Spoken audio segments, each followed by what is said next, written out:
So I went out and I rented a rototiller, which I thought was a thing about like so. It turned out to be 7 feet long. Big motor. For 30 years, a mysterious cabin sat locked in the woods. Michael Landon built it as his private retreat, but no one saw inside after he died. Locals whispered about it for decades. Vines covered the windows, the door was sealed tight. Then someone finally found the key. What they discovered inside shocked everyone: personal belongings, secret letters, and something that revealed his darkest truth. The cabin held secrets he never wanted anyone to find. Michael Landon was born on October 31, 1936, in Forest Hills, Queens. His real name was Eugene Maurice Olwitz. His father was a Jewish-American actor, his mother an Irish Catholic dancer. Their marriage was tense. Religion caused constant fights at home. Eugene's sister Evelyn was born 3 years before him. In 1941, the family moved to Collingswood, New Jersey. Eugene was just 4. That small town would shape his childhood in painful ways. Even though he had a genius-level IQ, Eugene never felt smart. School was hard. Classmates bullied him. Teachers didn't understand him. The town didn't help either. It was deeply anti-Semitic. He was forced to stay behind on Wednesdays while Christian kids went to church. He remembered standing alone, cleaning blackboards, wondering why he had to be different. That feeling of rejection stayed with him. But what hurt more was what happened at home. His mother had severe mental issues. She attempted suicide many times. Eugene saw things no child should see. One time during a family beach trip, she walked into the ocean to kill herself. Eugene, just a boy, ran in after her. Waves hit his chest. He screamed. She wouldn't stop, so he hit her in the face to make her turn back. She acted like it never happened. But Eugene vomited afterward. He was sick from fear. These kinds of scenes happened often. He called it suicide drama. For days it was chaos. He never felt safe. His pain didn't end there. Eugene wet the bed. It wasn't his fault, it was medical. But his mother didn't believe that. She thought he did it out of laziness, so she punished him viciously. She hung his wet sheets outside his window. The school bus stopped right in front of the house every morning. His classmates saw. He was humiliated again and again. Eugene tried to stop it. He'd wake up before dawn, grab the sheets, run to the laundromat, wash them, and sneak back home. Even when it was closed, he tried to break in. He couldn't take the shame. She once sent him to a sleepover just to test him. If he wet the bed there, it would be worse. If he didn't, she said he had been faking all along. He couldn't win. Years later, he made a film about this nightmare. It was called The Loneliest Runner. It was his way of telling the truth. But in the middle of all this pain, something gave him hope: sports. He found peace in javelin throwing. He was strong, fast, and focused. In high school, he threw the javelin 193 feet 4 inches. That was the longest throw in the country by any high school student in 1954. The next year, he threw 211 feet 7 inches, a new national record. Suddenly, people noticed him. The same boy who used to be mocked was now in the papers. A coach described him as a solidly built kid with broad shoulders. That felt like magic to Eugene. For once, he felt seen. He earned a scholarship to the University of Southern California. He dreamed of going to the Olympics. But he had a strange belief. He thought his power came from his long hair, just like Samson from the Bible. His teammates didn't believe that. As a prank, they gave him a crew cut. His throws dropped by 50 feet. He panicked. He pushed himself too hard trying to recover. He tore ligaments in his shoulder. His athletic career was over. His college days were done. His dreams collapsed in an instant. Eugene was lost again. He took odd jobs to survive. He sold blankets, stocked shelves, and unloaded freight. One day, a coworker asked him to help rehearse lines for an acting audition. Eugene read the part, and was better than the friend. A talent scout saw something in him. But there was a problem. His name sounded too Jewish. That could hurt his chances in Hollywood. So he made a bold move. He opened a phone book and searched. Michael Lane was taken. Then he saw Landon. It stuck. Eugene Maurice Orwitz was now Michael Landon. Just 4 months after that change, he booked a role on Telephone Time. His career had started. But real fame came with a strange little horror film in 1957. It was called I Was a Teenage Werewolf. Michael played a troubled teen who turned into a monster. The idea shocked people. No one had made a horror film with a teenage werewolf before. The movie cost under $123,000 to make, but made nearly $2 million. Became a massive hit. His intense performance caught Hollywood's eye. Then came The Legend of Tom Dooley in 1959. Michael played a Confederate soldier who accidentally attacked a stagecoach, not knowing the war had ended. The film was based on a true story and inspired by a hit folk song. It was dramatic, romantic, and tragic. He played it perfectly. This role, just months before his big break, proved he could lead a Western. That same year, everything changed. He got a call about a new TV series. It was originally called The Restless Gun, but the name was later changed to Bonanza. Michael was cast as Little Joe Cartwright, the youngest of 3 brothers. When Bonanza first aired on Saturday, September 12, 1959, it wasn't just another Western, it changed television forever. It was the first Western ever filmed entirely in color. Most people still owned black and white TVs, but NBC was thinking ahead. They believed the beautiful landscapes around Lake Tahoe and the Ponderosa Ranch would convince people to upgrade. That gamble paid off. Soon, color TVs became the new normal, and Bonanza led the way. Each episode cost between $100,000 and $150,000 to make, which would be nearly $1 million today. That budget gave the show a rich, movie-like look that set a new standard for TV. But Bonanza wasn't just about pretty scenery, it was about people. And one person in particular stood out, Michael Landon. His character, Little Joe, stole hearts across the world. By 1966, Landon was getting fan mail from 64 out of the 70 countries where Bonanza aired. He was receiving more than 5,000 letters a week, far more than any of his co-stars. And the letters came in every language you could imagine. Fans believed Little Joe really understood them. Landon joked that he could now say, "I don't speak your language," in German and Swedish. He just needed to learn it in Japanese. Years earlier, Landon dreamed of fame as a javelin thrower. He never expected strangers to recognize him for acting, let alone in dozens of languages. Bonanza didn't take long to dominate the ratings. In its first year, it wasn't even in the top 30. But by the second season, it broke into the top 20. By the third season, it was number 2. And by season 6 in 1964-65, it was number 1. That year, it had a 36.3 rating and over 19 million viewers each week. During one stretch in early 1964, nearly 60% of Americans watching TV were tuned into Bonanza. No other show came close. For 3 straight seasons, Bonanza ruled the airwaves. Competing networks tried to fight back. CBS launched The Judy Garland Show, My Living Doll, and The Joey Bishop Show. None of them worked. The Cartwrights couldn't be stopped. Bonanza stayed in the top 10 for 11 years and the top 20 for 12. Behind the scenes, the cast's bond was just as strong, most of the time. Lorne Greene, who played Ben Cartwright, had become a real father figure. Michael Landon and Dan Blocker, who played his sons, often went to him for advice on and off camera. Greene even helped negotiate contracts for himself, Landon, and Blocker, making all 3 of them millionaires. But not everything was perfect.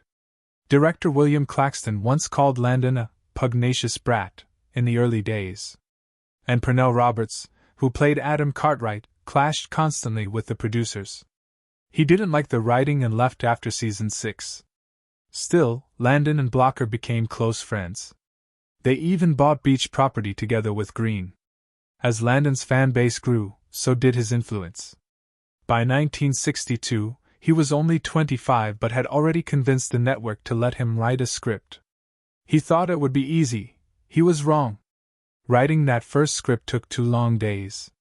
It exhausted him so much he couldn't bring himself to write another one for almost 3 years. But once he pushed through that block, he found a new passion. He said writing was the hardest job in TV. Directors and actors could sometimes take shortcuts, but not writers. By 1968, Landon added another title to his name, director. At just 31, he was now acting, writing, and directing. He was the creative heart of the show. And he stayed loyal to the people he worked with. The same team he trusted on Bonanza followed him to Little House on the Prairie and Highway to Heaven. Landon wasn't just dabbling behind the camera. He was building his own storytelling empire. That holistic approach made him one of the most powerful figures in television. But in 1972, everything changed. Dan Blocker, who played Haas, died suddenly after gallbladder surgery. He was only 43. His loss hit everyone hard. Landon and Green were especially devastated. The 3 of them had worked together for 13 years, leaning on each other like a real family. Green said it felt like a real death in the family. When NBC decided to keep Bonanza going without Blocker, Green was stunned.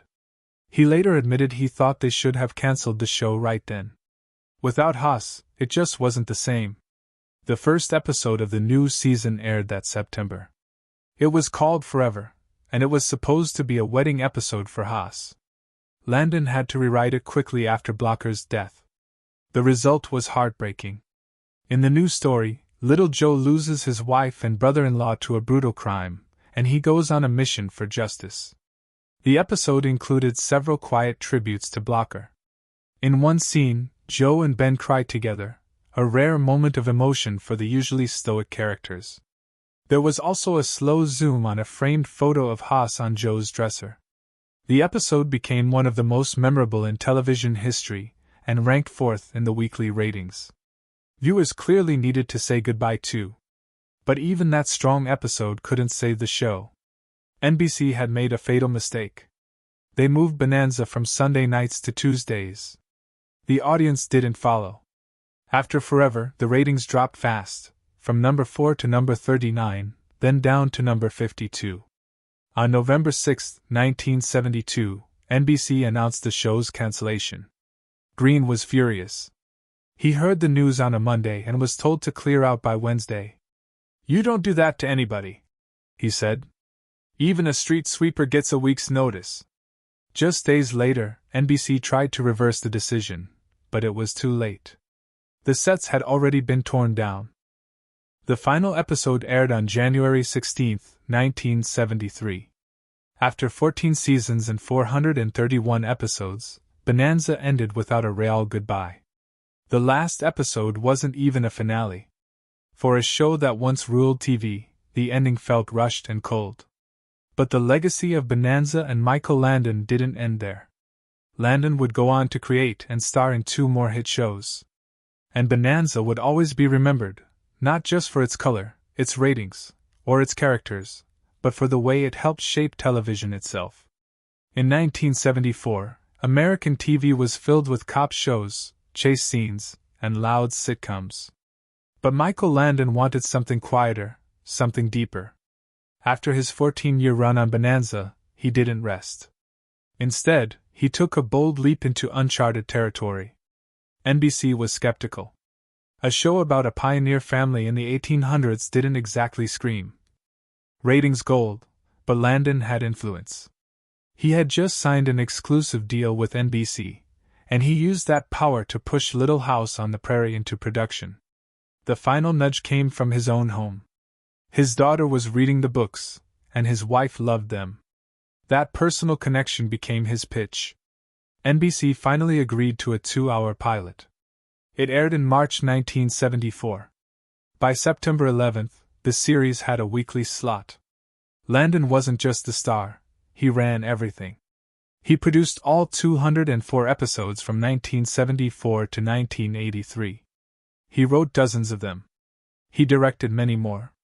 He moved quickly, rarely doing second takes. When something worked, he simply said, print, and moved on.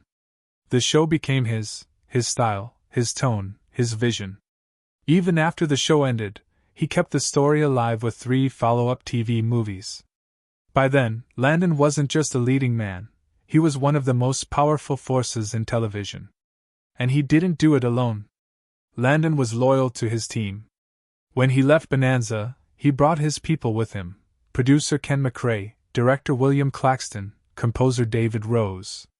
They followed him to Little House and later to Highway to Heaven. Rose created the music for all 204 episodes. Landon also made sure his friend Victor French had a place, first as Mr. Edwards, then later as his co-star on Highway to Heaven. He even used his NBC payment from announcing the Rose Parade each year to buy Christmas gifts for the entire Little House crew. It was a quiet gesture, but it said everything. Behind the scenes, though, not everything was so generous. Karen Grassel, who played Ma, found herself locked in a tense battle for fair pay. In 1975, the show was a top 10 hit, yet Landon blocked her raise. He told her the network didn't think her character was popular. He even said she should earn the same as the child actors. Grassel was humiliated. Worse, Landon started cutting her screen time. In many episodes, she appeared for less than 8 minutes.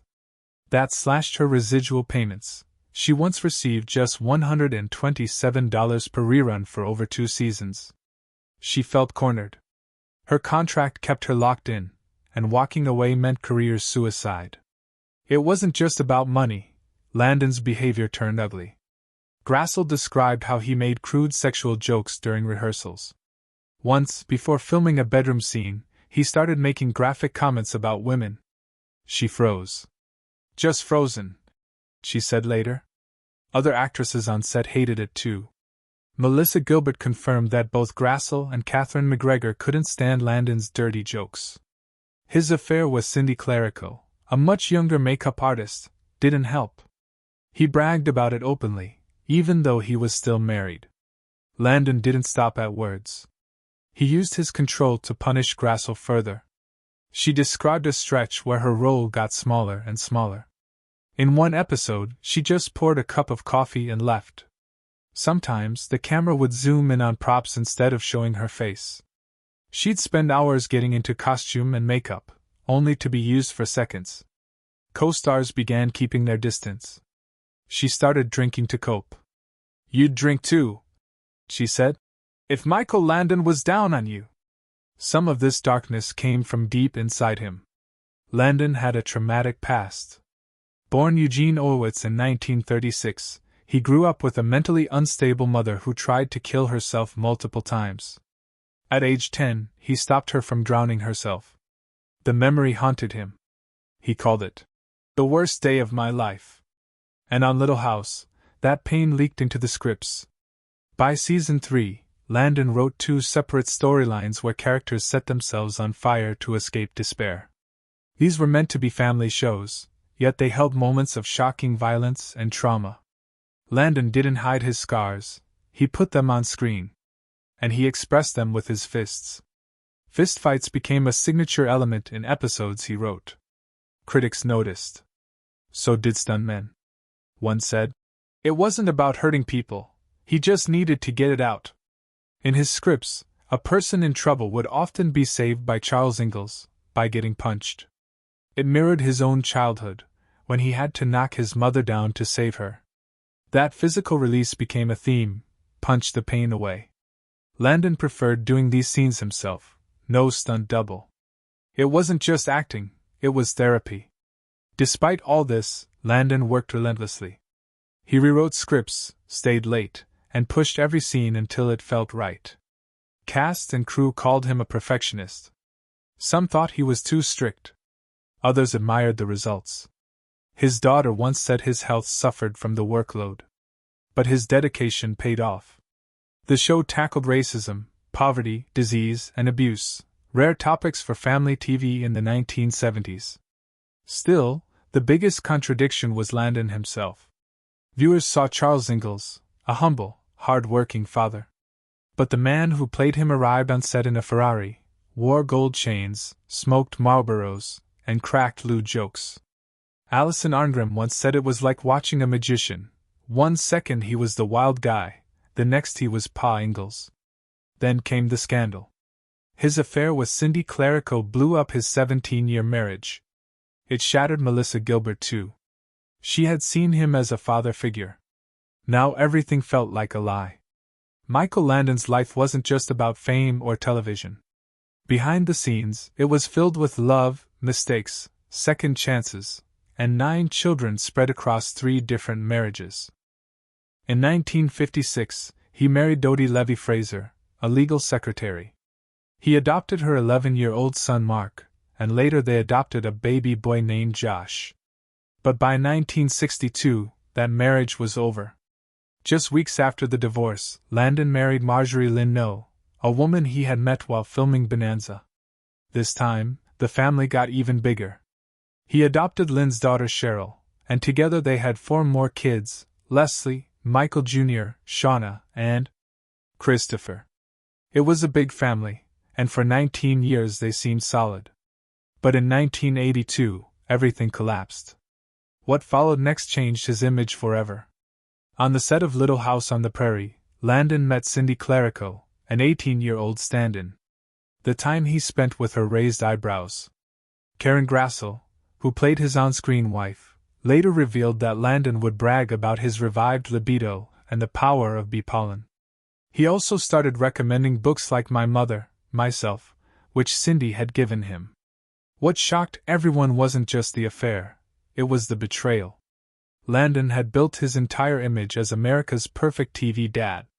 Now he was leaving his wife of 19 years for someone younger than his own daughter. When the affair went public, the fallout was massive. Lynn No found out by following them and reportedly threw a bottle of vodka at his head in rage. Advertisers like Kodak cut ties. The press went wild. In interviews, Landon tried to explain himself. He insisted it wasn't about lust. He claimed there were deep problems in his marriage. But fans couldn't ignore the contradiction. He was playing angels and good fathers on screen, while off-screen he was living a very different life. Despite the chaos, Landon married Cindy in 1983. They had 2 children, Jennifer and Sean. By then, he had 9 kids in total.